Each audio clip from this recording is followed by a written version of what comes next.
सारे देवता देवता चल रहे थे, शंकर जी का मन नहीं लग रहा था। दूल्हे का मन जब तक नहीं लगता जब तक उसके बेस्ट फ्रेंड नहीं आ जाए। भले कितने भी बेकार हो पर उनके बिना बारात अच्छी नहीं लगती है। दोस्त कितने भी बेकार हो पर उनके बिना बारात अच्छी नहीं लगती। दोस्त दोस्त होते। अब शिव जी के तो गणों के बिना मन नहीं लग रहा, क्योंकि ब्रह्मा ब्रह्मलोक में, भगवान विष्णु वैकुंठ लोक में, इंद्र इंद्रलोक में, मेरे तो इनसे ही रिश्ता नाता है।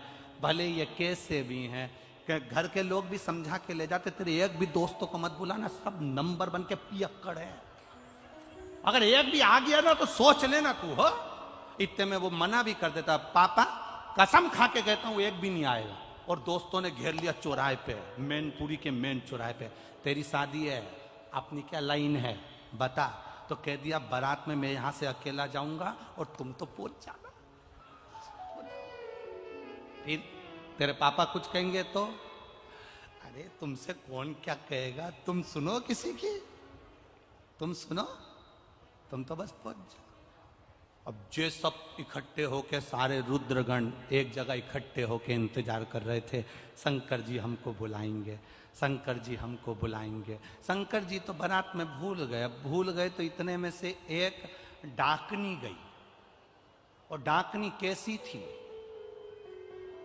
होठों पे तो काजल लगा था, लाल बिंदी, और दांत इतने लंबे लंबे, सफेद कलर के दांत, काले कलर के होठ, और बिंदी लाल, बाल खुले। ये भी सच की आई थी पार्लर से, ये भी सच की। और मुंह पे पल्लू डालकर इतना सारा जो आई, सबसे पहले लक्ष्मी जी से ही टकराई। और लक्ष्मी जी ने इससे पूछा, तुम इतनी अच्छी साड़ी पहनी है, तुम कौन हो? मृत्यु लोक की कोई अप्सरा हो? अंदर से डाकनी ने मन में सोचा, अभी तूने मुझे देखा नहीं है, जिस दिन मेरी ओरिजिनलिटी देख लेगी तू कहीं की नहीं रहेगी, अभी तूने देखा नहीं। मुंह ढका था, देख पाई नहीं। लक्ष्मी जी ने कह दिया, एक बार मैं तुम्हारा चेहरा देखना चाहती हूं। हम देवलोक की हैं, लक्ष्मी हैं, देवलोक में तो इतनी सुंदर सुंदर अप्सराएं होती हैं, पृथ्वी की अप्सरा को मुझे देखना है। इतने में डाकनी बोली, मैं अपना चेहरा नहीं दिखाऊंगी। डाकनी ने पल्लू पकड़ के रखा और लक्ष्मी जी के दिखा कि नहीं दिखा। भगवान नारायण ने कहा, लक्ष्मी क्या बात है, क्यों बहसबाजी कर रही हो? ये देवलोक की अप्सरा से ज्यादा सुंदर है पृथ्वी की अप्सरा, इसलिए इनका चेहरा देखना है। भगवान विष्णु ने ध्यान लगाकर देखा तो लक्ष्मी जी से कहा, मत देखना, तू किसी को देखने के लायक नहीं बचेगी, बिल्कुल मत देख। अब तो लक्ष्मी जी को अंदर से ईर्ष्या होने लगी, तुम्हें कैसे मालूम कि ये बहुत सुंदर है? अब तो देख के रहूंगी, जा।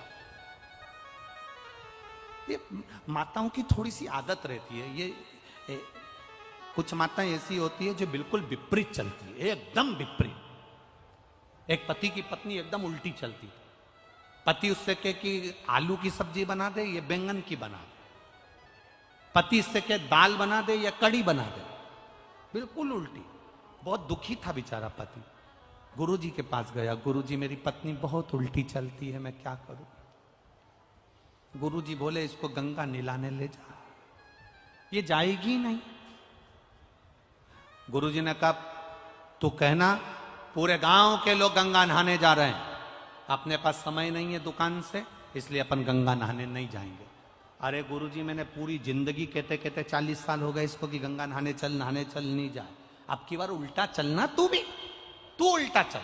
इसने जाकर कह दिया, पूरे गांव के लोग गंगा नहाने जा रहे हैं, अपने पास समय नहीं है, अपन गंगा नहाने नहीं जाएंगे। इतने में पत्नी बोली, कैसे नहीं जाएंगे? शादी के 40 साल हो गए, तुम मुझे लेकर कहां गए? गंगा नहाने चलो मेरे साथ। खुश हो गया, गुरुजी गजब कर दिया, पहली बार जा रही है। चेला गुरुजी के पास जाकर बोला, इससे मेरा पीछा छुड़ा दो, बस एक बार ऐसा कर दो कि ये गंगा जी में ही रह जाए।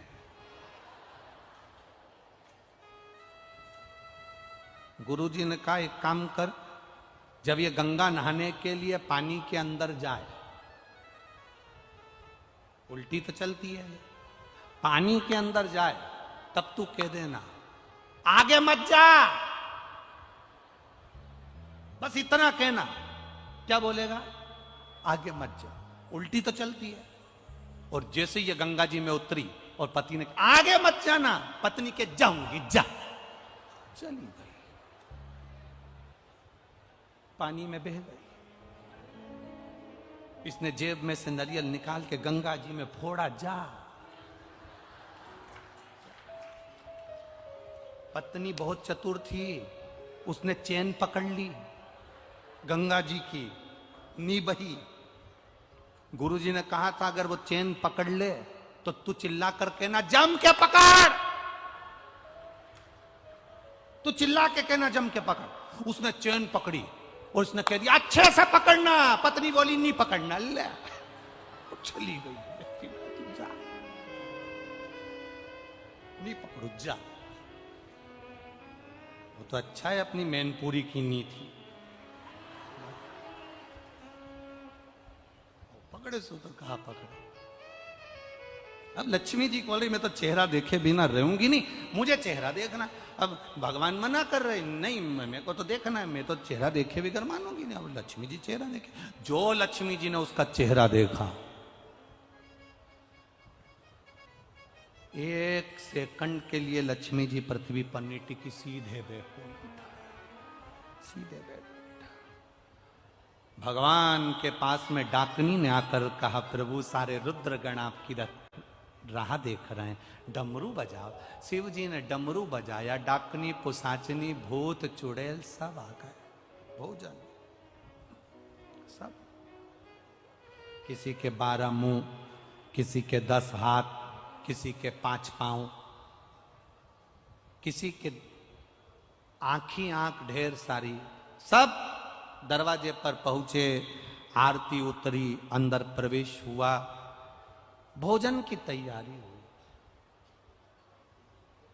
देवताओं के लिए पंगत लगा दी गई, रुद्रगणों के लिए भी पंगत लगा दी गई। इंद्र बैठे थे उनके सामने। अब वो पत्तल लगाने वाले पत्तल लगाते लगाते लगाते गए। इधर जहां भूत चुड़ैल बैठे थे, एक के 12 मुंह थे। पत्तल लगाने वाले ने पूछा कौन से मुंह से खाओगे? पत्तल कितनी रखूं? उसने कहा 12 रख। और आगे गए, एक का मुंह आगे भी था पीछे भी था, उससे पूछा तुम कैसे खाओगे? पत्तल इधर रखूं कि उधर? उसने कहा दोनों जगह रख। और आगे गए, एक का मुंह ही नहीं था, केवल गला गला। अब ये चक्कर में पड़ गया, ये कैसे खाएगा? उससे पूछा तुम कैसे खाओगे? उसने कहा बाल्टी में लाते जा, गले में कूड़ते जा। परसगारी करने वालों के तो पसीने छूट गए सारे। हिमालय राज के यहां जाकर बोले हम बारातियों को कैसे भोजन कराएं? देव ऋषि नारद ने कहा घबराओ मती, ब्रह्मा जी से पूछो कि बारात को कैसे भोजन कराया जाए। ब्रह्मा जी से पूछा बारात को कैसे जिमाए। ब्रह्मा जी ने कहा देवता बैठ के जिम रहे हैं, पंगत में जिम रहे हैं, सारे देवता बैठकर आराम से भोजन कर रहे हैं। ये तो कर रहे हैं हमने माना, पर ये भूत चुड़ैल का क्या करें, इनको भोजन कैसे कराएं? ब्रह्मा जी ने कहा घबराओ मती, यहां से लेकर वहां तक सारे बर्तन भर भर के रख दो और एक एक भूत चुड़ैल के हाथ में एक एक प्लेट और एक एक चम्मच दे दो, और इनको जैसे गाय को खला में छोड़े ऐसे इनको छोड़ दो, खान दो। सारे भूत चुड़ैल के हाथ में एक एक प्लेट चम्मच देकर छोड़ दिया।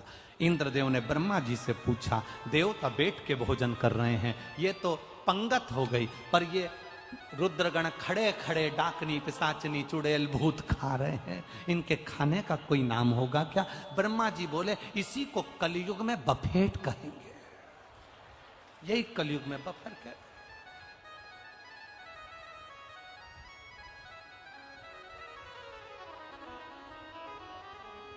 और भयंकर हालत। आपके यहां होता है बफेट? अरे बोलो तो जम के, होता है? बहुत बुरी हालत होती है उसमें, खाने का कंपटीशन होता है। दुनिया में सबसे ज्यादा भीख मांगने वाले वहीं मिलेंगे आपको। तुम देखना, सबसे ज्यादा भीख मांगते नजर आते हैं जब वो पानी पूरी की जगह पर। क्या बोलते, पानी पूरी कि गोलगप्पा? गोलगप्पा। हैदराबाद में भी गोलगप्पा बोलते हैं। किसी ने हमसे पूछ लिया था इसको गोलगप्पा क्यों कहते हैं, कई बोले कि इसको गोलगप्पा क्यों कहते हैं, गुपचुप क्यों कहते हैं। तो हमने कहा जैसे मुंह में गुप आदमी चुप, वो खाए से बोले क्या खा। सबसे ज्यादा भीड़ पड़ती है उसी गोलगप्पा में, वो पानी की पूरी में। और मालूम पड़े ए भैया हाथ में दोना कटोरा, भिखारी जैसा कटोरा दे दे भैया, भैया दे दे प्लीज भैया दे। अब उसको गर्मी भी लग रही है और देना भी सबको है, और पाँव में खुजाल भी चल रही है, खुजाल है सुतो। और फिर और सब लोग पल्लू डाल डाल के, पानी बहुत अच्छा है। इतना अच्छा पानी तो अपने घर में भी नहीं बनता, क्योंकि घर में एक्स्ट्रा सामान नहीं डलता। इतना जोरदार पानी है, इतना जोरदार।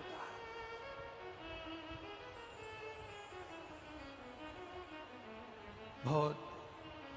फिर भोजन करके सब बाहर निकले, सो तो आनंद होए। शिव महापुराण की कथा कहती है बाबा शिव जी का मंगल विवाह बड़े आनंद के साथ, जो भाव के साथ होता है वो एक आनंद ही आनंद है।